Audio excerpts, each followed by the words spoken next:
أعوذ بالله من الشيطان الرجيم بسم الله الرحمن الرحيم وعباد الرحمن الذين يمشون على الأرض هونا وإذا خاطبهم الجاهلون قالوا سلاما আল্লাহ তাআলা বলেন ওয়া ইবাদুর রহমান, রহমান কে? আরো জোরে বলেন কে? আল্লাহ হচ্ছেন রহমান। তো এবার আল্লাহ তার বান্দার পরিচয় করায় দিচ্ছেন। রহমানের বান্দা হচ্ছে তারা, মানে আল্লাহর গোলাম হচ্ছে তারা। আমরা সবাই আল্লাহর গোলাম হতে চাইতো? আল্লাহ তাআলা আমাদেরকে তার গোলাম হিসেবে কবুল করুন। আরো জোরে বলেন আমিন। একটা বিষয় দেখবেন, ওয়া ইবাদুর রহমান, আল্লাহ তার গোলাম বলেছেন, বান্দা বলেছেন। আমরা সবাই স্বীকার করি যে আমরা আল্লাহর বান্দা, স্বীকার করি কিনা? এটা করেই তো মুসলমান হয়েছে। আমরা সবাই আল্লাহর গোলাম হিসাবে আমরা বলি, কিন্তু আল্লাহ কি তার বান্দা হিসাবে আমাদেরকে কবুল করে নিয়েছেন কিনা, এটা হলো সবচেয়ে বড় বিষয়। এজন্য আল্লাহ তাআলা আবদ শব্দটা নিজের বন্ধুর ক্ষেত্রে ব্যবহার করেছেন। আল্লাহ বলেছেন সুবহানাল্লাযী আসরা বিআবদিহি। আল্লাহ তার বন্ধুর ক্ষেত্রে, নবীজির ক্ষেত্রে আবদ শব্দটা ব্যবহার করেছেন, বান্দা শব্দটা ব্যবহার করেছেন। আল্লাহ তার বান্দার পরিচয় করিয়ে দিচ্ছেন ওয়া ইবাদুর রহমান। সামনে খুব চমৎকার কথা আসবে, একটু ধৈর্য ধরে বসে। তো রহমানের বান্দা হওয়ার জন্য কিছু বৈশিষ্ট্য আমাদের দরকার। এক নম্বর বৈশিষ্ট্য, আল্লাযীনা ইয়ামশুনা আলাল আরদি হাওনা, যারা জমিনের মধ্যে চলবে নম্রভাবে, ভদ্রভাবে। কেমন ভাবে? কথা কয় না, কেমন ভাবে? ভদ্রভাবে, একেবারে ঠান্ডা মেজাজে চলবে। এমন ভাবে চলবে না যেন তার দাপটে হাঁটা যায় না। কথা কোন ঠিক কিনা? আপনাদের মানিকগঞ্জে নাই, তবে আমাদের এলাকায় আছে। মোটামুটি কিছু টাকা পয়সার মালিক হইলে রাস্তা দিয়ে এমন ভাবে হাঁটে যে তার পাশ দিয়ে হাঁটা যায়। আছে না নাই? কথা বলেন, আছে না নাই? তো রহমানের বান্দা হওয়ার জন্য প্রথম বৈশিষ্ট্য কি হতে হবে? নরম হতে হবে, দিল নরম করতে হবে। হাঁটা চলায়, চলাফেরায়, সব কিছুতে একেবারে নরমিয়াত, ঠান্ডা মেজাজ চলতে হবে। এমন ভাবে হাঁটতে হবে যাতে করে আমার পাশে কারো সমস্যা না হয়। আমি যেন হাঁটি একেবারে নিচের দিকে তাকায়া সাদা সিধাভাবে চলতে বলছেন আল্লাহ তাআলা। কিন্তু আমরা সেটা করি না, কারণ অহংকার করাটা আল্লাহ পছন্দ করেন না। করেন? এই পৃথিবীতে আজাজিল, শয়তান, মারদুদ, এত ইবাদত বরবাদ হয়েছে কিসের কারণে? কথা বলে না, কিসের কারণে? শুধুমাত্র অহংকার করেছে, বলছে আনা খায়রুম মিনহু, আমি ওই আদমের চাইতে বেশি উত্তম। এইটা মনে করে সে সেজদা করে নাই। আল্লাহ তারে সব ইবাদত বাতিল করে দিয়েছেন। কি করে দিয়েছেন? সব ইবাদত শেষ হয়ে গেছে। তো এখন বিষয় হলো, যেহেতু আল্লাহ রাব্বুল আলামিন অহংকার করা পছন্দ করেন না, কারণ অহংকার একমাত্র তিনিই করতে পারেন, ঠিক কিনা বলেন? এজন্য তার একটা নাম হলো আল মুতাকাব্বির। সূরা হাশরের শেষের 3 আয়াতে পাবেন আল মুতাকাব্বির। এটা কার নাম? অহংকারী। একমাত্র অহংকার করতে পারেন কে? জোরে বলেন না কে? আল্লাহ তাআলা অহংকার করতে পারেন। পৃথিবীর কোনো মানুষের দ্বারা অহংকারী মানায় না। যেহেতু মানায় না, এজন্য আমরা অহংকার করব না। কারণ আল্লাহ নিজেই বলছেন ولا تصعر خدك للناس ولا تمش في الأرض مرحا إن الله لا يحب كل مختال فخور। আল্লাহ কোনো অহংকারী দাম্ভিককে পছন্দ করেন না। কোন অহংকারীকে আল্লাহ রাব্বুল আলামিন ভালোবাসেন না। আল্লাহ আবার শিখাই দিচ্ছেন তুমি জমিনের মধ্যে কেমনে চলবা। আল্লাহ পরবর্তী আয়াতে বলতেছেন ওয়াকসিদ ফি মাশইকা ওয়াগদুদ মিন সাওতিক ইন্না আনকারাল আসওয়াতি লাসাউতুল হামিদ। আল্লাহ নিজেই বলছেন একেবারে ঠান্ডা ভাবে চলো, নরম ভাবে চলো, এমন ভাবে চলো যাতে করে তোমার নম্রতা, তোমার ভদ্রতা আরেকজন দেখে শিক্ষা নিতে পারে। এবং এমন আওয়াজে কথা বলো না যেই আওয়াজটা কর্কশ, যেই ভাষাটা তোমার কঠিন, কঠিন ভাষায় কথা বলো না, সহজ ঠান্ডা মেজাজে কথা বলো। যদি গরম হয়ে কথা বলো, আল্লাহ বলছেন ইন্না আনকারাল আসওয়াত, এই আওয়াজটা, বড় আওয়াজটা গাধার স্বরের চাইতেও আল্লাহর কাছে অপ্রীতিকর। নাউজুবিল্লাহ। তাহলে আমরা আজকে মাহফিল থেকে 1 নম্বর সবক হলো আমরা চলবো কিভাবে। সবাই বলবেন কেমনে চলবো? নম্রভাবে, ভদ্রভাবে। একটা ঘটনা মনে পড়ছে, বলবো বলবো এই পৃথিবীতে আল্লাহ তাআলা 4 জন মানুষকে তামাম পৃথিবীর রাজত্ব দিয়েছেন। কয়জন? সবাই বলে নাই। কয়জন? আরো জোরে বলেন কয়জন? এই 4 জনের রাজত্বের সীমানা ছিল একেবারে সূর্যোদয় থেকে সূর্যাস্ত পর্যন্ত, উত্তর থেকে দক্ষিণ পর্যন্ত। যত জায়গায় সূর্যের আলো পতিত হয় সব জায়গার জন্য, পুরা এরিয়ার জন্য 4 জন মানুষকে আল্লাহ তাআলা পৃথিবীর বাদশা বানিয়েছিলেন।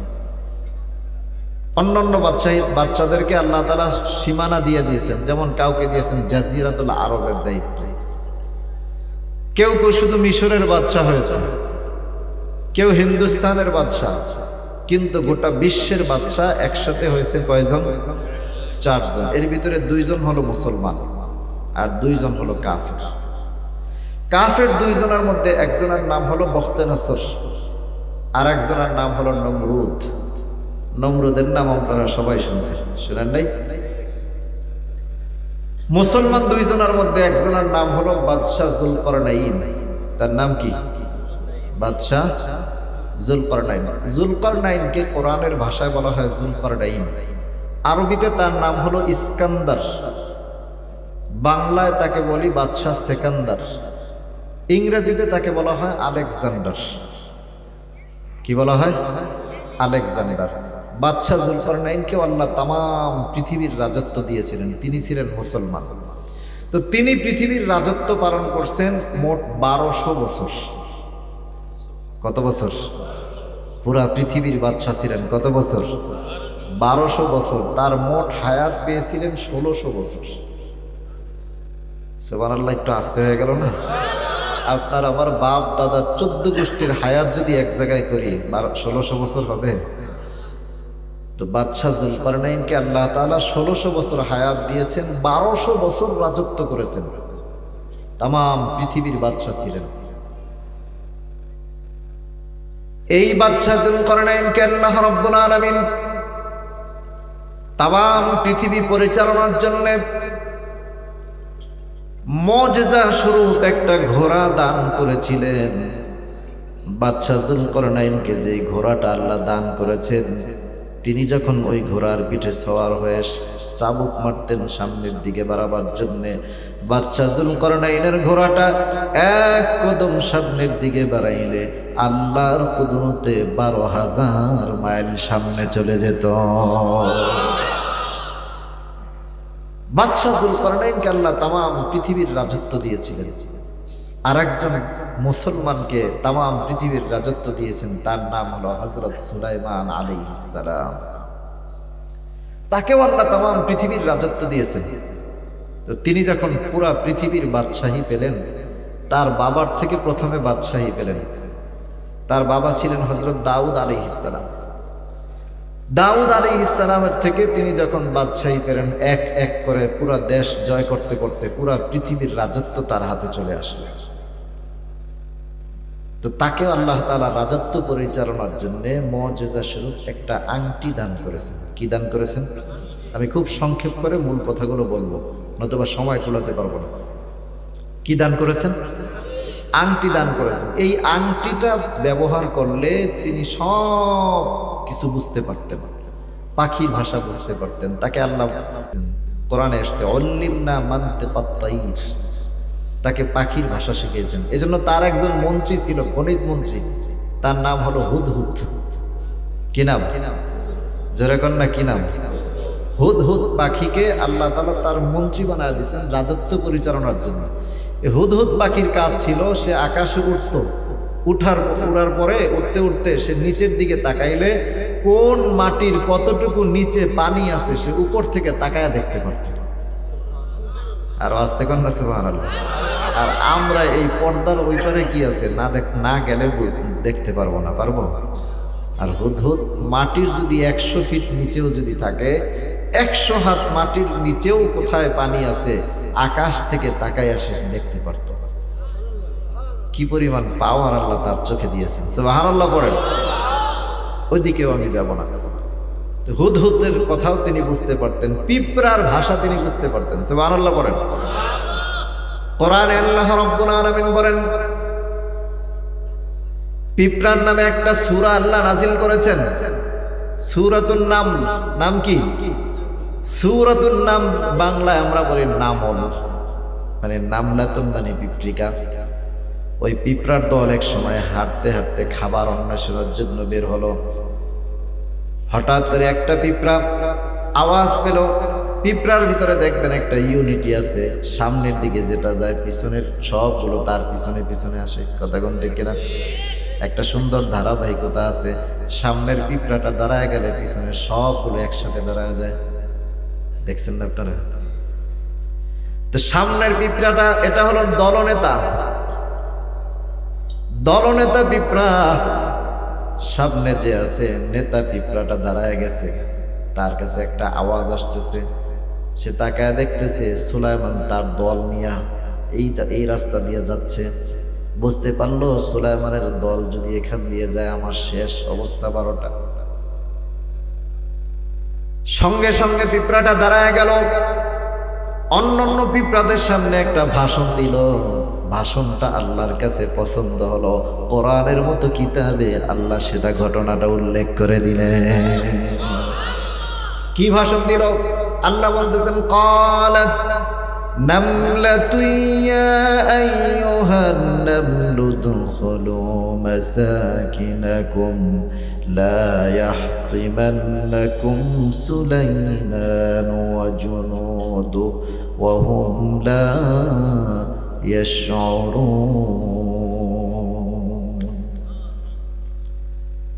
সাথে সাথে দাঁড়ায় বলতেছি, ইয়া আইয়ুহান নামল, হে আমার সাথী সঙ্গী পিঁপড়ারা, উদখুলু মাসাকিনাকুম, তোমরা তোমাদের ঘরের ভিতরে প্রবেশ করো, নতুবা কি হবে? লা ইয়াহতিমান্নাকুম সুলাইমান ওয়া জুনুদু, সুলাইমান এবং তার দলেরা তোমাদেরকে মাটির সাথে পিষে ফেলবে। এই আয়াতের উপরে এক বিজ্ঞানী গবেষণা করতে করতে কোরআনের ভুল খুঁজতে গেছে। তো কোরআনের ভুল খুঁজতে খুঁজতে সে এই আয়াতের জায়গায় এসে থেমে গেছে। থেমে গিয়ে বলতেছে এই আয়াতের মধ্যে ভুল আছে। নাউজুবিল্লাহ কর, আরো জোরে কর না নাউজুবিল্লাহ। কোরআনে কি ভুল আছে? কথা বলেন আছে? ভুল তো দূরের কথা, ভুলের ব্যাপারে সন্দেহও আছে। কথা বলেন আছে? আল্লাহ চ্যালেঞ্জ করে দিয়েছেন সর্বপ্রথম, লা রাইবা ফি, এই কোরআনে কোনো সন্দেহ নাই। কিন্তু বিজ্ঞানী বলতেছে এই আয়াতের মধ্যে ভুল। কিভাবে ভুল? সে পিঁপড়ার উপরে গবেষণা করে নাই, আগে আয়াতের উপরে গবেষণা করছে। গবেষণা করে সে জানে যে পিঁপড়ার কোনো কান নাই। কি নাই? পিঁপড়ার কি নাই? কান নাই। এখন তার প্রশ্ন, পিঁপড়ার যেহেতু কান নাই তাহলে পিঁপড়া শুনলো কিভাবে সুলাইমান যে আসতেছে? প্রশ্ন আসে কিনা? তার দৃষ্টিতে এটা কি হলো? ভুল। কোরআনকে সে পড়তে গিয়ে যখন দেখলো এটা তার কাছে ভুল মনে হলো, কিছুক্ষণ পরে তার ভিতরে চিন্তা আসলো, কোরআনের শুরুতে তো চ্যালেঞ্জ করে দেওয়া হয়েছে যালিকাল কিতাবু লা রাইবা ফি, কোরআনের মধ্যে কোনো ভুল নাই, তাহলে কেমনি কি? সঙ্গে সঙ্গে লোকটা ওই বিজ্ঞানী চিন্তা করলো, তাহলে আমি এবার পিঁপড়ার উপরে গবেষণা শুরু করে দেই। কারণ পিঁপড়ার আসলেই কান নাই, ঠিক কিনা? আসলেই পিঁপড়ার কান নাই, তাহলে পিঁপড়া শুনলো কিভাবে? এবার লোকটা পিঁপড়ার উপর গবেষণা শুরু করে দিল। গবেষণা করতে করতে করতে করতে এক পর্যায়ে খুঁজে পেল পিঁপড়ার মাথার সাথে যদিও কান নাই, কিন্তু কান, আমাদের যে কানগুলো আছে, কানের ভিতরে এক প্রকার ভাইব্রেশন আছে। কি আছে? কম্পন সৃষ্টি হওয়ার মধ্যে একটা বিষয় আছে, পর্দা বলি আমরা। এই পর্দাটার সাথে ভাইব্রেশন হয়ে সাউন্ড আমাদের ভিতরে তৈরি হয়ে যায়, এরপরে দিমাগের ভিতরে গিয়ে আমরা কথাটা বুঝতে পারি। তার মানে শব্দের মূল বিষয় হলো, আপনাকে বুঝতে হলে, কানের ভিতরে ঢুকতে হলে আপনার পর্দা ঠিক থাকতে হবে। কি ঠিক থাকতে হবে? কানের পর্দা যদি ফেটে যায়, লোকটা কানে শুনবে? শুনবে? তো যেহেতু পর্দা ওইটা ভাইব্রেশন হয়, কম্পন সৃষ্টি হয়, তারপরে আওয়াজগুলো আমরা বুঝতে পারি, বোধগম্য হয়। পিঁপড়ার উপরে গবেষণা করতে করতে করতে করতে গিয়ে দেখে পিঁপড়ার মাথার সাথে এরকম কোনো যদিও কান নাই, তবে পিঁপড়ার পায়ের এই যে ঠ্যাঙ্গের এই জায়গায় একটা ভাঁজ আছে না নাই? পিঁপড়ার যে পায়ের ভাঁজটা আছে, এখানে এক প্রকার পর্দার সিস্টেম আল্লাহ করে দিয়েছেন। আওয়াজ হলে পিঁপড়ার পায়ের ভিতরে এই পর্দাগুলো কম্পন সৃষ্টি হয়, ভাইব্রেশন সৃষ্টি হয়। হওয়ার সাথে সাথে পিঁপড়ার ওই আওয়াজটা তার দিমাগে চলে যায়। বিজ্ঞানী এবার বুঝতে পারলো, কোরআনের ভিতরে যেহেতু ভুল নাই, আসলেও ভুল নাই, পিঁপড়ার শ্রবণ শক্তির মাধ্যম তৈরি হয়ে গেছে, তার মানে কোরআনের মধ্যে ভুল নাই। যেই ভুল খোঁজার জন্য বিজ্ঞানী কোরআন গবেষণা করতেছিল, ওই বিজ্ঞানী বুঝতে পারলো এই কোরআন কোনো মানুষের বানানো কিতাব নয়। সাথে সাথে পড়ে নিল, লা ইলাহা ইল্লাল্লাহু মুহাম্মাদুর রাসূলুল্লাহ সাল্লাল্লাহু আলাইহি ওয়াসাল্লাম। তো সুলাইমান পিঁপড়ার ভাষাও বুঝতে পারতেন। তাকে আল্লাহ রাব্বুল আলামিন একটা বিশাল বড় সিংহাসন দান করেছেন। কি দান করেছেন? অনেক বড় একটা সিংহাসন দান করেছেন। সিংহাসনটা এত বড় যে 2 লক্ষাধিক সৈন্য নিয়ে একসাথে বসে হযরত সুলাইমান তিনি মিটিং করতেন। সংসদ ভবন এটার ভিতরে বসে অধিবেশন করতেন। আবার যদি কখনো মনে হতো যে আমি এখানে বসে করব না, ধরেন কক্সবাজার সমুদ্র সৈকতের পাড়ে বসে করব, কথার কথা, তো তিনি বাতাসকে বলতেন, বাতাস আমাদেরকে সিংহাসন সহ উড়াইয়া নিয়ে যাও। বলতে দেরি হতো, বাতাস তাদেরকে সিংহাসন সহ সবাইকে মিলে ওই জায়গায় নিয়ে উপস্থিত হয়ে যেত। তার মানে বাতাসও তার কথা বুঝত। সব কিছু আল্লাহ তাআলা তার তাবে করে দিয়েছেন, তাম পৃথিবীর বাদশাহ হলেন। একদিকে তিনি নবুয়তিও পাইলেন, এবার খুব গভীর মনোযোগ দিয়ে কথাগুলো শুনবেন। একদিকে তিনি নবুয়তিও পাইলেন, আর একদিকে তিনি বাদশাহীও পেলেন। তিনি যখন বাদশাহ হলেন, পয়গম্বরও হলেন, হওয়ার পরে এখন তার ভিতরে একটা কাজ করলো যে এখন পর্যন্ত তিনি বিয়ে করেন নাই। কি করেন নাই? কথা বুঝেন নাই? কি করেন নাই? এখনো কি বিয়ে করেন নাই। এখন হযরত সুলাইমান আলাইহিস সালাম চিন্তা করলেন যে আমি এক কাজ করি, বিয়ের জন্য মেয়ে দেখা শুরু করি। মন্ত্রীদেরকে বললেন তোমরা মেয়ে দেখা শুরু করো। আচ্ছা বলেন তো, সুলাইমান আলাইহিস সালামকে বিয়ে দিবে না এমন কোন মেয়ের বাবা কি আছে? অথবা সুলাইমান আলাইহিস সালামের কাছে বিয়ে বসতে রাজি হবে না এমন কি কোনো মেয়ে ওই সময় পৃথিবীতে থাকতে পারে যে সুলাইমানের স্ত্রী হইতে চাইবে না? পৃথিবীর যত সুন্দর নারী, সুন্দর মেয়েদের প্রস্তাব আসা শুরু হয়ে গেল। সুন্দরী, সরসী, তন্বী, রূপসী, যত গুণে গুণান্বিত মহিলা তাদের প্রস্তাব আসতে শুরু করলো। সুলাইমান আলাইহিস সালাম দেখেন, আবার বলেন দেখো আরেকটু ভালো পাওয়া যায় কিনা। এইভাবে খুঁজতে খুঁজতে খুঁজতে খুঁজতে 6 মাস হয়ে গেছে, শুধু মেয়েই দেখে, প্রতিদিন মেয়ের লাইন পড়ে, কিন্তু তার মেয়ে পছন্দ হয় না। কোন কোন বর্ণনা আসছে 6 মাসে প্রায় 1100 মেয়ে দেখা হয়েছে। আমাদের দেশে একটা কথা আছে, বাজারে গিয়ে অনেক তালাশ করলে, বেশি যাচাই করতে গেলে পরে চোখ ঘোলা হয়ে যায়, ঠিক কিনা? 6 মাস পর্যন্ত 1100 মেয়ে দেখছে, বলেন তার আর দেখার বাকি আছে কি? কোনো মেয়েই তার পছন্দ হয় না। তো এই খবরটা সব জায়গায় ছড়ায় গেছে, সুলাইমান মেয়ে পছন্দ করতে পারছেন না। তো করতে করতে করতে করতে এক পর্যায়ে দেখবেন আমাদের দেশেও বর্তমানেও সব জায়গায় খবর গেলেও নদীর মাঝখানে যদি চর থাকে, চর অঞ্চলে খবরটা সবার দেরিতে যায়, ঠিক কিনা কথা? যেমন এখনো ঢাকা বাংলাদেশের ভিতরে একটা দ্বীপ আছে ভোলা মনপুরা, এই গত 6-7 তারিখে আমার মাহফিল ছিল ওখানে মনপুরাতে। ওখানকার পরিস্থিতি দেখলাম, এখন পর্যন্ত বিদ্যুৎ যায় নাই, এখন ওই এলাকার মানুষ সৌর বিদ্যুৎ ব্যবহার করে, তারপরে আপনার হ্যারিকেন, তারপরে ওই যে কপি, এগুলো ব্যবহার করে। ওই এলাকার মানুষের এই অবস্থা। তো আমাদের এদিকে আমরা মুহূর্তের মধ্যে খবর পাই, কিন্তু ওখানকার মানুষ সব খবরগুলো সবসময় পায় না। পত্রিকা যাইতে যাইতে 3টা বাজে বিকাল, দৈনিক পত্রিকা যেতে ওখানে বিকাল 3টা বাজে। এবার বুঝেন তাহলে কি পরিমাণ।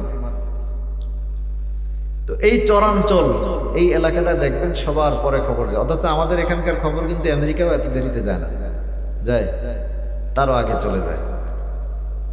তো ঠিক চরাঞ্চলে কিছু জেলেরা বসবাস করে, এই জেলে পল্লী পর্যন্ত সংবাদটা চলে গেছে। গভীরভাবে কথাগুলো শুনেন। তো সংবাদটা যাওয়ার পরে এক জেলের স্ত্রী দুপুরবেলা খাবারের পরে মেয়ের চুল বেনি করে দিচ্ছে, আছড়ে দিচ্ছে, আর বলতেছে, মা শুনছিস, আমাদের দেশের বাদশা, তাম পৃথিবীর বাদশা পয়গম্বর সুলাইমান আলাইহিস সালাম বিয়ে করবেন, কিন্তু তার কোনো মেয়ে পছন্দ হয় না। মেয়েটা বলতেছে, মা সত্য কথা? বলে, হ্যাঁ সত্য। তো এবার মেয়েটা বলতেছে মায়ের দিকে তাকায়, মা আমার মনে হয় আমার ব্যাপারে যদি তার কাছে প্রস্তাব দেওয়া হতো, আমার মনে হয় তিনি রাজি হয়ে যেতেন। আচ্ছা বলেন তো, এই প্রস্তাবটা কি 19-20 না 0-20? কথা কয় না। 19-20 না 0-20? 0-20 হয় না, তার থেকেও যদি কম বলি সেটা হবে, ঠিক কিনা কথা? তো এখন যখন এই কথা বলছে, সাথে সাথে তার মা আঙ্গুল দিয়া জোরে একটা আঘাত মারছে মাথার উপরে। তোর তো সাহস কম না, তুই একটা জেলের মেয়ে, আর অথচ তামাম পৃথিবীর বাদশা, তার বউ হওয়ার জন্য তোর ইচ্ছা হয়, তোর এত বড় কলিজা। তো যদিও মেয়েটা খুব বেশি ব্যথা পেয়েছে, মাথাটা ফুলে গেছে, চোখ দিয়ে পানি পড়তেছে, পানি পড়তে পড়তে মেয়েটা মায়ের দিকে তাকায় বলতেছে, মা, ও মা, আমি তো এখনো পর্যন্ত প্রস্তাব পাঠাই নাই, কেবলমাত্র আশা করেছি। আর আশা করতে তো দোষ নাই, আছে? কথা বলেন, আছে? আল্লাহর দরবারে কোনো কিছু আশা করতে অসুবিধা নাই, কারণ আল্লাহ বলেছেন, লা তাকনাতু মির রাহমাতিল্লাহ, বান্দা তুমি আমার দরবার থেকে নিরাশ হও না, আমি আল্লাহ তোর সব চাওয়া পাওয়াগুলো পূরণ করে দেব। মেয়েটা বলতেছে, মা আমি তো এখনো পর্যন্ত প্রস্তাব পাঠাই নাই, শুধুমাত্র আশা করেছি, আশা করতে তো দোষ নাই।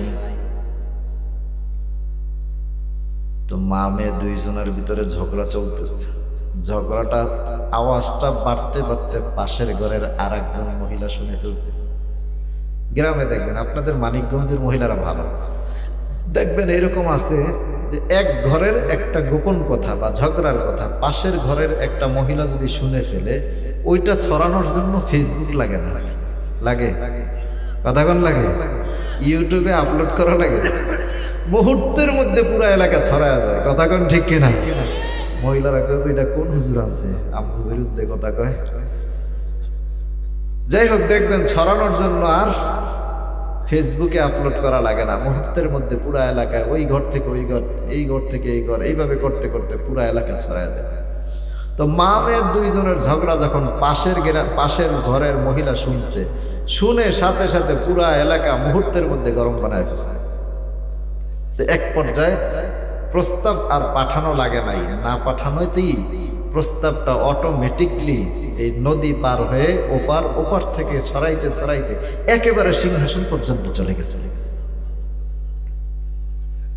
সিংহাসন পর্যন্ত যাওয়ার পরে এবার সুলাইমানের কাছে যায় নাই, তবে মন্ত্রীরা যখন শুনলো, শুইনা সামনে তো বসা মন্ত্রীরা একজন আর একজনের দিকে তাকায় তাকায় মিটমিট হাসে, আর একটু পর পর কি যেন কানাকানি করে। তো সুলাইমান বিষয়টা লক্ষ্য করলেন, লক্ষ্য করে বলতেছেন, কি ব্যাপার তোমরা এমন করতেছো কেন? হাসতেছো কেন?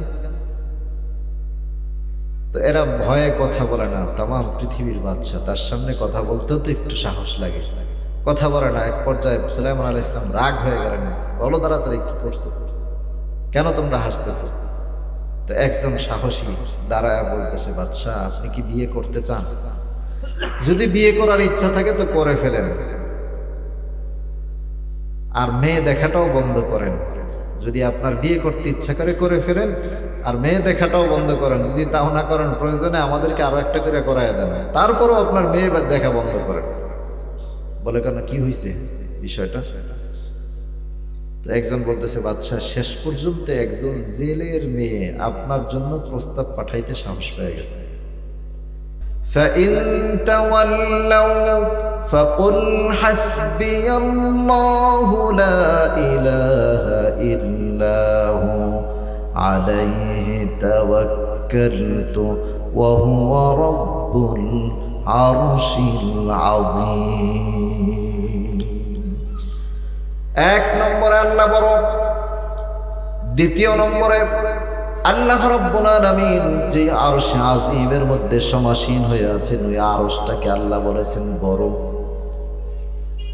তৃতীয় নম্বরে আল্লাহ রাব্বুল আলামিন আপনার আমার হেদায়েতের জন্য যে পয়গম্বর পাঠিয়েছেন মুহাম্মদুর রাসূলুল্লাহ সাল্লাল্লাহু আলাইহি ওয়াসাল্লামের আরশ চুম্বী সুমহান চরিত্রটাকেও আল্লাহ বলেছেন বড়। সুবহানাল্লাহ।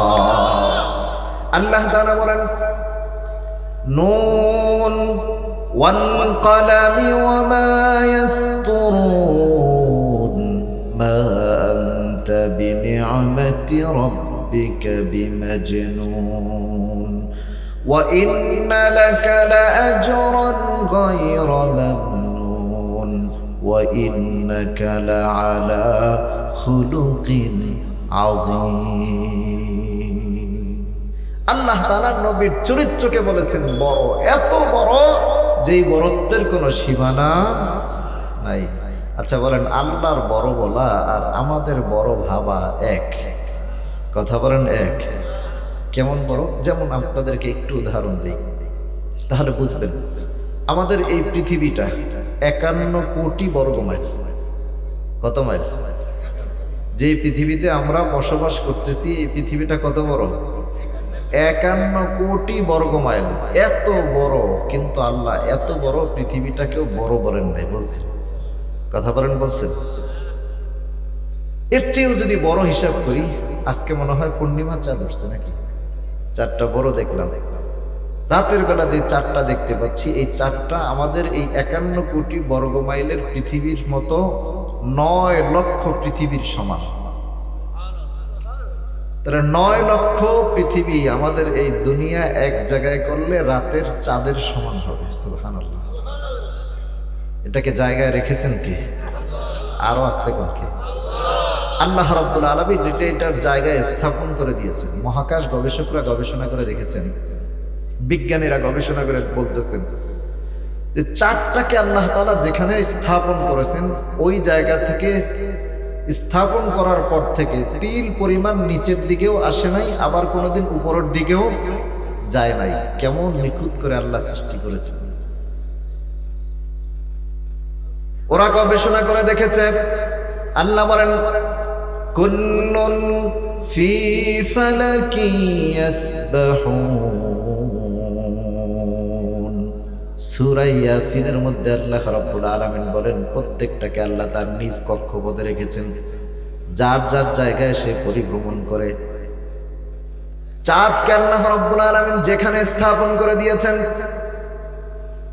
হাজার হাজার কোটি কোটি বছর পূর্বে আল্লাহ রাব্বুল আলামিন চাঁদকে এক জায়গায় রেখে দিয়েছেন। যেখানে রেখে দিয়েছেন, ওখান থেকে তিল পরিমাণ নিচে কোনোদিন আসে নাই, ওখান থেকে তিল পরিমাণ উপরের দিকেও কোনোদিন ওঠে নাই। বিজ্ঞানীরা গবেষণা করে দেখেছেন, যদি তিল পরিমাণ নিচের দিকে চলে আসে, আমাদের এই পৃথিবীটা চাঁদের ভারে তাম পৃথিবীটা পানির নিচে চলে যাবে। সাথে সাথে পুরো পৃথিবীটা পানির নিচে তলিয়ে যাবে, পৃথিবী আর খুঁজে পাওয়া যাবে না। আল্লাহু আকবার। কোনদিন কি নিচে নামছে? তাহলে নামে নাই। আবার তারা গবেষণা করে দেখলেন আল্লাহ রাব্বুল আলামিন যেখানে চারটাকে স্থাপন করেছেন ওখান থেকে যদি আবার তিল পরিমাণ উপরের দিকে উঠে যায়, সাথে সাথে তামাম পৃথিবীর পানিগুলো হারিয়ে যাবে, পুরা পৃথিবীটা মুহূর্তের মধ্যে একটা মরুভূমিতে পরিণত হয়ে যাবে। কিন্তু কোনোদিন উপরে উঠে নাই। এটা 13 লক্ষ গুণ বড়, 9 লক্ষ গুণ বড়, কিন্তু আল্লাহ এটাকেও বড় বলেন নাই। বলছেন দিনের বেলা আমরা যে সূর্যটা দেখতে পাই 51 কোটি বর্গ মাইলের এত বিশাল পৃথিবীটা, এই পৃথিবীর মতো 13 লক্ষ পৃথিবী এক জায়গায় করলে দিনের সূর্যের সমান হবে। মহাকাশ বিজ্ঞানীরা গবেষণা করে বলেছেন সূর্যটাকে আল্লাহ রাব্বুল আলামিন যেখানে সেট করে দিয়েছেন ওখান থেকে তিল পরিমাণ নিচের দিকে যদি চলে আসে, তিল পরিমাণ নিচের দিকে যদি সূর্যটা চলে আসে, সাথে সাথে তামাম পৃথিবীটা আগুন লেগে সাথে সাথে একেবারে তামার মতো হয়ে যাবে, সব পুরো সারখার হয়ে যাবে, পৃথিবীটা তামা হয়ে যাবে। আবার ওই সূর্যটা যদি তিল পরিমাণ উপরের দিকে চলে যায়, সুতা পরিমাণ উপরের দিকে চলে যায়, মহাকাশ বিজ্ঞানীরা বলেছেন সূর্যটা যেখান থেকে আছে ওখান থেকে যদি একটু সরে যায়, মুহূর্তের মধ্যে তামাম পৃথিবীটা বরফের নিচে চলে যাবে। তো চিন্তা করছেন আজও পর্যন্ত এরকম কি ঘটনা ঘটেছে? তার মানে আল্লাহ তাআলা এক সময় এক জায়গায় সেট করে দিয়েছে, একটা মহা বিস্ফোরণের মাধ্যমে আল্লাহ যার যার জায়গায় যেখান থেকে। একসময় বিগ ব্যাং থিওরিকে বিশ্বাস করত না, মহাবিস্ফোরণ এটাকে বিশ্বাস করত না, এরপরে ওরা বিশ্বাস করতে বাধ্য হয়েছে। যাই হোক, সেদিকে আমি যাব না। তো এত বড় 13 লক্ষ গুণ বড় পৃথিবীর মতো এত বড় পৃথিবী, এত বড় সূর্য, এটাকেও আল্লাহ বড় বলেন নাই, আজিম বলেন নাই। বলছেন কথাগুলো বুঝতেছেন আমার, নাকি একটু বেশি কঠিন হয়ে যাচ্ছে? বুঝতেছেন আপনারা? কোরআন কত বড় সেটা বোঝানোর জন্য কথাগুলো আনতেছি। এর থেকেও আরো বড় বড় অনেক কিছু আছে, আছে না নাই? যেমন সৌরজগতের ভিতরে নেপচুন আছে, প্লুটো আছে, ইউরেনাস আছে, বৃহস্পতি আছে, মঙ্গল আছে, বুধ আছে, আরো অনেকগুলো আছে। এই সবগুলো মিলে সৌরজগৎ। সৌরজগতের বাইরে সবচেয়ে কাছের যে তারকাটা আছে এটার নাম হলো বেটেলজুইস। মহাকাশ গবেষকরা দেখেছেন এই বেটেলজুইস তারকা, তারপরে হলো প্রক্সিমা সেন্ট্রাই, এরপরে আলফা সেন্ট্রাই। তো বেটেলজুইস তারকাটা কত বড়? আমরা যেই 51 কোটি বর্গমাইলের যে পৃথিবীতে বসবাস করতেছি, এই পৃথিবীর মতো 500 ট্রিলিয়ন পৃথিবী যদি এক জায়গায় করা হয়, লক্ষ নয়, কোটি নয়, মিলিয়ন নয়, বিলিয়ন নয়, 500 ট্রিলিয়ন পৃথিবী যদি এক জায়গায় করা হয়, বেটেলজুইস তার থেকেও বড়। এত বড় হওয়ার পরে আল্লাহ রাব্বুল আলামিন এটাকে বড় বলেন নাই, বলছেন। এরপরে আরো কত কিছু আছে, গ্যালাক্সি আছে, Milky Way galaxy, black hole আছে, আরো কত কত সৃষ্টি আছে এখনো পর্যন্ত বিজ্ঞান যা ধরতে পারে নাই, যেগুলো এখন পর্যন্ত আজ করতে পারে নাই, তারা যেগুলো খুঁজে বের করতে পারে নাই, এখনো তো অনেক কিছু রয়ে গেছে। এর ওই মাঠের ভিতরে যদি একটা কবুতরের ডিম রাখা হয়, বলেন তো কবুতরের ডিমটা মাঠের তুলনায় কি পরিমাণ ছোট? হিসাব করে বলা যাবে? বা একটা কবুতরের ডিম যদি রেখে দেওয়া হয়, কতদিন লাগবে এটাকে খুঁজে বের করতে? আল্লামা সানাউল্লাহ পানিপত্তি রহমতুল্লাহি আলাইহি লিখেছেন, প্রথম আসমানটা এত বড়, ওই প্রথম আসমানের ভিতরে যদি দুনিয়াটাকে রেখে দেওয়া হয়, মনে হবে যেন বিশাল বড় একটা মাঠের ভিতরে একটা ডিম পড়ে আছে। তার মানে প্রথম আসমান কত বড়, এত বড় হওয়ার পরেও এটাকে আল্লাহ বড় বলেন নাই, বলছেন। প্রথম আসমানটা যতটুকু উপরে, জমিন থেকে যতটুকু উপরে, প্রথম আসমানটা আবার এতটুকু মোটা, সুবহানাল্লাহ। মাঝখানে আবার এতটুকু ফাঁকা জায়গা, এরপরে দ্বিতীয় আসমানটাও আবার এত বড়, আবার মাঝখানে এরকম মহাশূন্য, তারপরে তৃতীয় আসমান, তৃতীয় আসমানটাও আবার এতটুকু মোটা, এইভাবে করে করে সপ্তম আসমান, 7 আসমানের পরে এরপরে সর্বশেষ জায়গা, এটার নাম হলো সিদরাতুল মুনতাহা, হযরত জিবরাইলের বাড়ি, ঠিক কিনা? সিদরাতুল মুনতাহা এত বড়, মুফাসসিরিন ব্যাখ্যা করেছেন সিদরাতুল মুনতাহাটা এত বড়, এত বড়, সিদরাতুল মুনতাহার ভিতরে যদি 7 আসমান, আমাদের এই পৃথিবী বলেন, এরপরে নিচে 7 জমিন থেকে শুরু করে একেবারে তাহতা সারা পর্যন্ত আল্লাহ তাআলার সৃষ্টি জগৎ যা কিছু আছে সবগুলো যদি আপনি সিদরাতুল মুনতাহায় রেখে দেন, মনে হবে যেন একটা ডিমের মতো বিশাল একটা জায়গার মধ্যে রেখে দিয়েছে। তার মানে সিদরাতুল মুনতাহা কত বড়, ওই জায়গাটা, ওখানে জিবরাইলের বাড়ি। কার বাড়ি? জোরে বলেন না, কার বাড়ি? জিবরাইলের নাম শুনছেন আপনারা? তো জিবরাইল আলাইহিস সালাম ওই বাড়িতে যখন যান, আমাদের নবীজিকে নিয়ে যখন গেলেন মেরাজের রাত্রে, এখন তো রজব মাস, মেরাজের রাতে যাওয়ার পরে আপনারা যখন আপনাদের নিজের বাড়িতে যান, তখন কি এখন যে ড্রেস পরে আছেন এটা পরা থাকেন? কাপড় চোপড় খুলে গেঞ্জি বা একটা কিছু গামছা গায়ে দিয়ে বসে থাকেন, ঠিক কিনা? তো জিবরাইলও যখন নিজের বাড়িতে গেলেন নবীজিকে নিয়ে গিয়ে এবার জিবরাইল তার আসল সূরত ধরলেন। কি ধরলেন?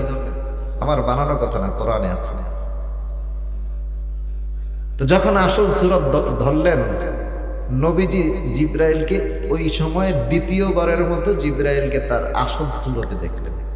2 বার দেখছেন। কয়বার? জোরে বলেন, কয়বার? 2 বার দেখছেন। আবু দাউদের মধ্যে আসছে ওয়ালাহু সিত্তু মিআতি জানাহিন, জিবরাইলকে আল্লাহ 600 ডানা দান করেছেন। কয়টা? 600 ডানা আল্লাহ রাব্বুল আলামিন জিবরাইলকে দান করেছেন। তো এখন তাকে কোনোদিন নবীজি এইভাবে করে আসল সূরতে দেখেন নাই, 2 বার দেখছেন। কয়বার?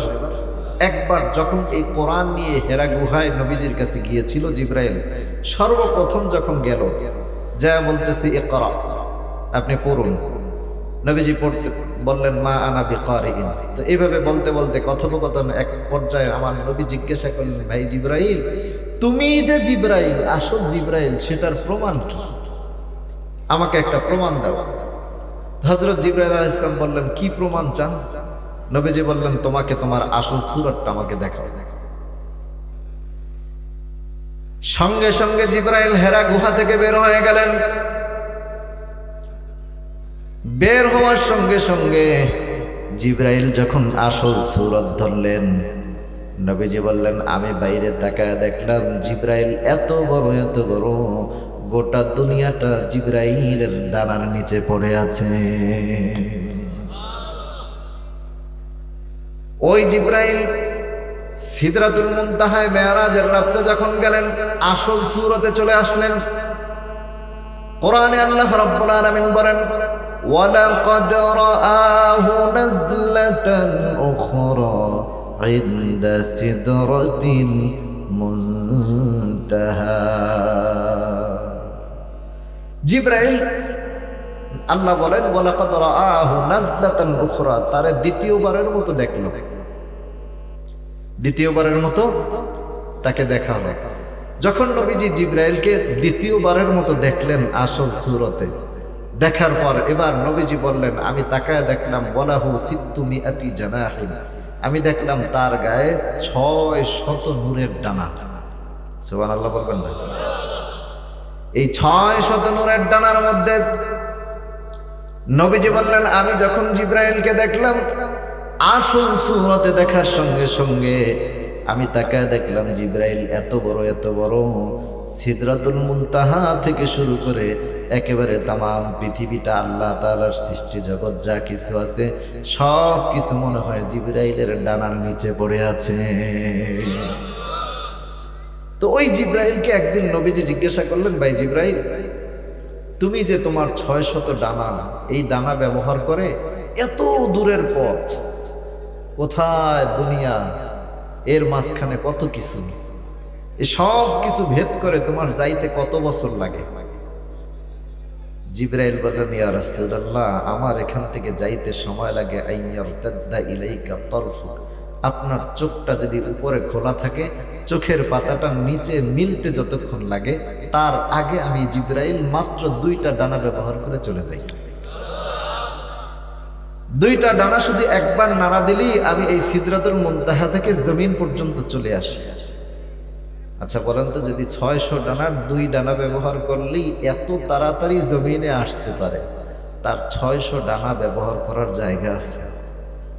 কথা কেন আছে? কারণ কোথায়? সিদরাতুল মুনতাহা। এরপরে তো জিবরাইলও যেতে পারবে না, পারবে? কারণ এরপরে আল্লাহ তাআলার আরশে আজিম, জিবরাইলের শেষ সীমানা।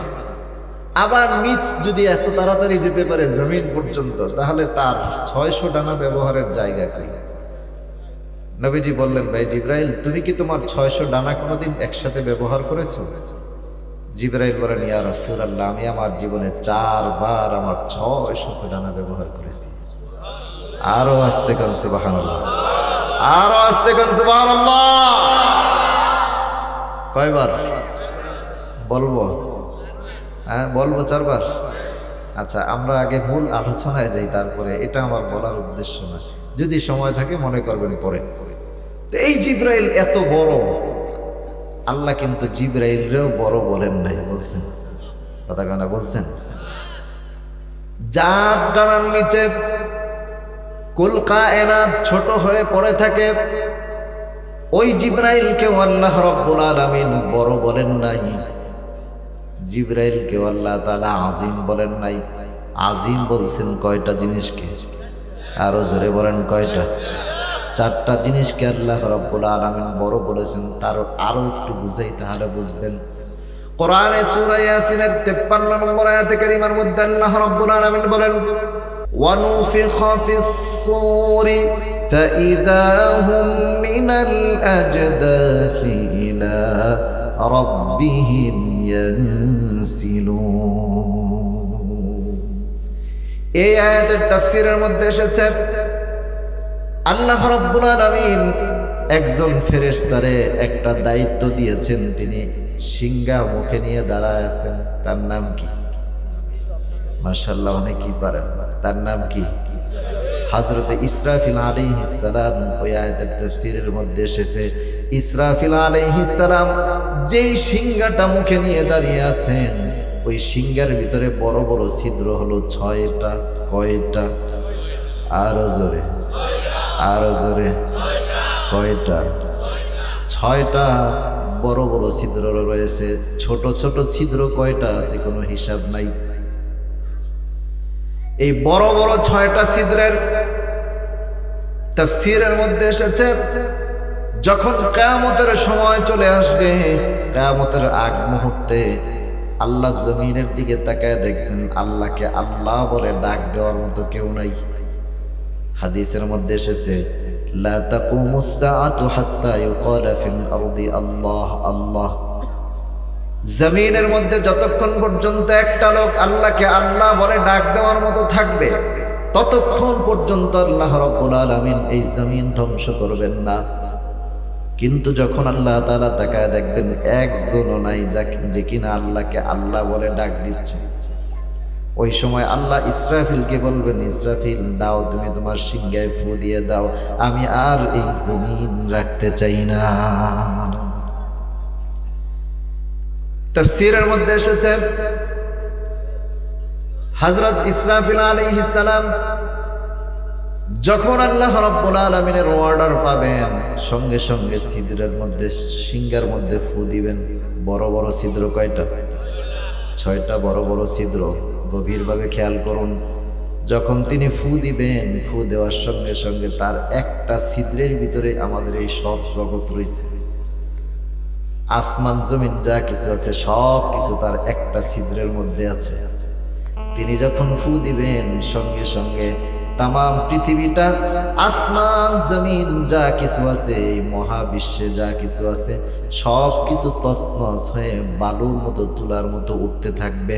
উড়ে উড়ে একটা ছিদ্র দিয়ে বের হয়ে যাবে, ওই ছিদ্রের দেওয়াল পর্যন্ত স্পর্শ করবে না।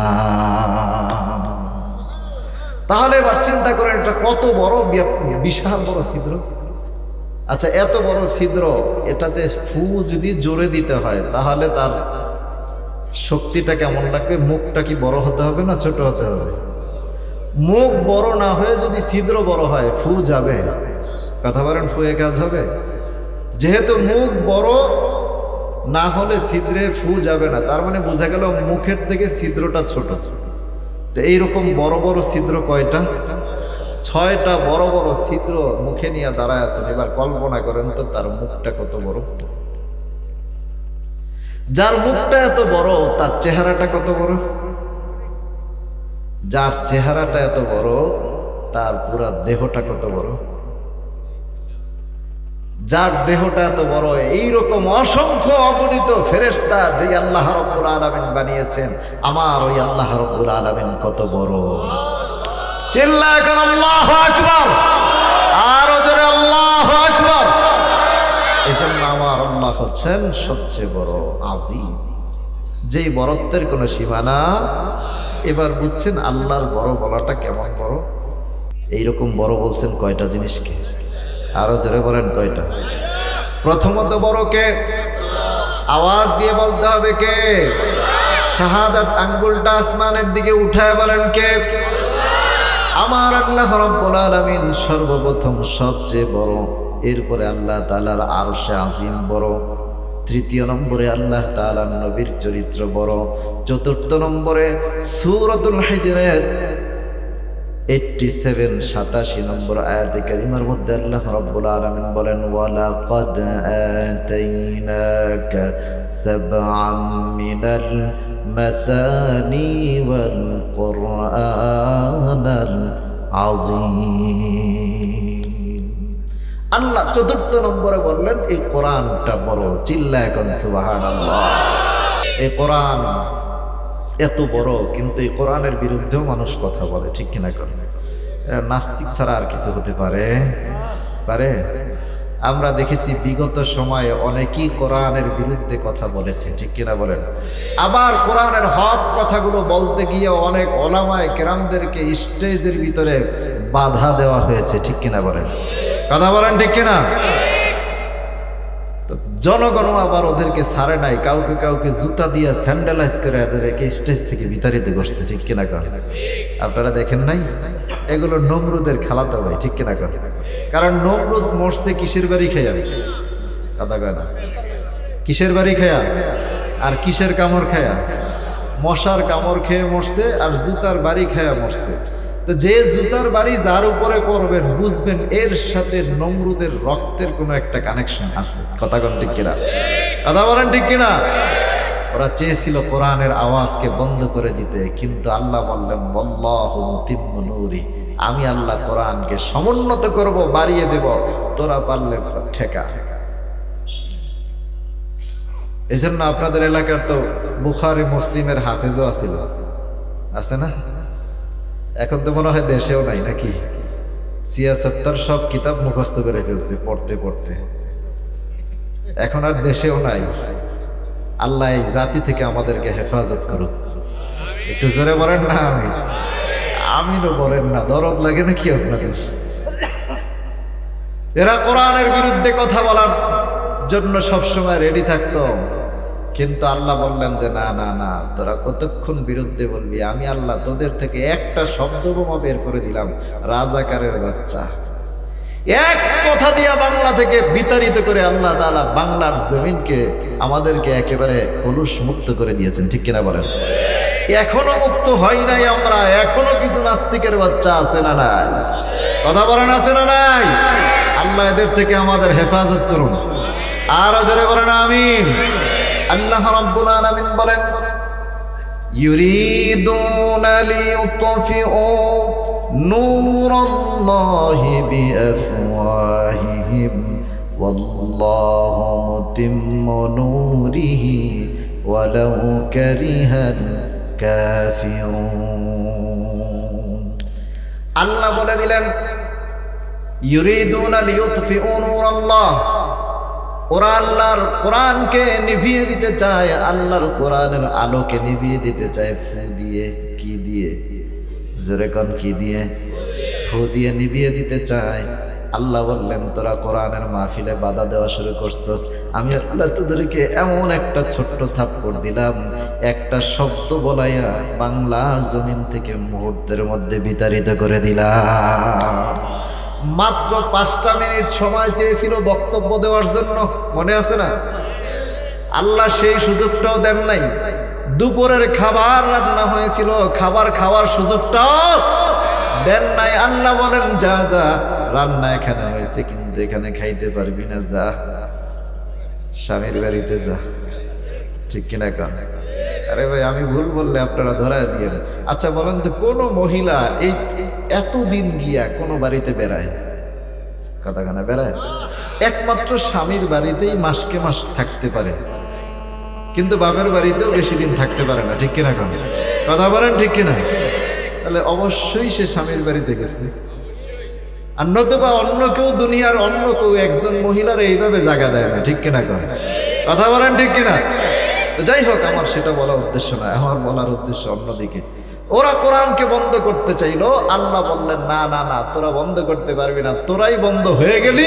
আমি আল্লাহ এখন কোরআনকে প্রধান উপদেষ্টা পর্যন্ত পৌঁছায় দিলাম। এজন্য আপনারা দেখেন নাই, কয়েকদিন আগেও প্রধান উপদেষ্টা ডক্টর ইউনূস সাহেব তিনি ওলামায়ে কেরামদেরকে ডেকে পরামর্শ করেছেন। ঠিক কিনা বলেন? কথা বলেন ঠিক কিনা? তো ওরা চাইছে কোরআন বন্ধ করতে, আল্লাহ প্রধান উপদেষ্টা পর্যন্ত কোরআনের আওয়াজকে পৌঁছায় দিলেন। এটাই হলো আল্লাহ তাআলার নিজাম। সুবহানাল্লাহ করেন, আর জোরে বলেন সুবহানাল্লাহ। তাহলে সেই কোরআনের কথা শুনতে আমরা বসেছি। আল্লাহ আমাদেরকে বুঝার তৌফিক দান করুন।